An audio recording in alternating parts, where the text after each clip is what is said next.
Customer కు service నచ్చకపోతే క్షణం కూడా ఆ కంపెనీతో కనెక్టివిటీ కొనసాగించడానికి ఇష్టపడడం లేదు. అందుకే మొబైల్ పోర్టబిలిటీ రావడంతో సెల్ ఫోన్ కంపెనీలన్నీ వణికిపోయి కస్టమర్ ఓరియంటెడ్ ప్లాన్స్ ఇస్తున్నాయి. ఇక భారతదేశంలో ప్రజలందరికీ కోపం ఉండే విభాగం ఏదైనా ఉంది అంటే అది బ్యాంకింగ్. ఏదైనా తెలియంది అడిగినా మాట్లాడితే నోట్లో నుంచి ముత్యాలు రాల్తాయన్నట్టు ఉంటుంది వాళ్ళ వ్యవహార శైలి. తన ఖాతా ఉన్న బ్యాంకు మీద కోపం ఉండని కస్టమర్లు చాలా అరుదు. మరి పెద్ద నోట్ల రద్దు తర్వాత బ్యాంకులు, ఉద్యోగులపై ప్రజల అసంతృప్తి తీవ్రంగా పెరిగిపోయింది. అందుకే బ్యాంకుల్లోనూ పోర్టబిలిటీకి శ్రీకారం చుడుతోంది రిజర్వ్ బ్యాంక్ ఆఫ్ ఇండియా. ఇప్పుడు అన్ని సేవల్లోనూ పోర్టబిలిటీ వస్తున్నందున బ్యాంకుల్లోనూ ఈ అవకాశం కల్పించబోతున్నారు. అంటే మీకు ఒక సెల్ ఫోన్ కంపెనీ సేవలు నచ్చకుంటే వేరొక సెల్ ఫోన్ సంస్థకు నంబర్ పోర్టబిలిటీ చేసుకున్నట్టుగా నచ్చిన బ్యాంకు బ్రాంచీకి మారిపోవచ్చు. అయితే ఇప్పటి వరకు ఓ బ్యాంకు సేవలు నచ్చకపోయినా అదే బ్యాంకుకు చెందిన వేరే బ్రాంచ్ కి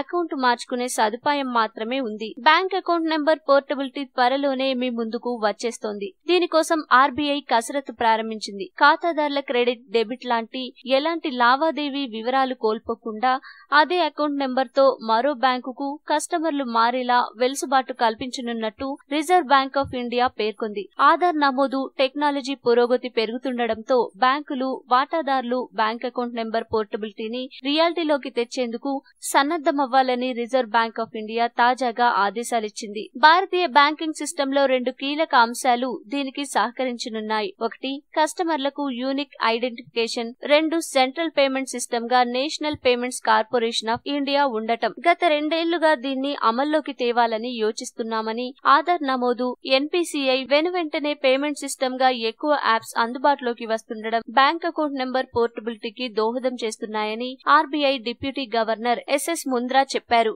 ఈ వీడియో మీకు నచ్చితే లైక్ చేయండి, అందరికీ షేర్ చేయండి, కానీ సబ్స్క్రైబ్ చేయడం మాత్రం మర్చిపోకండి.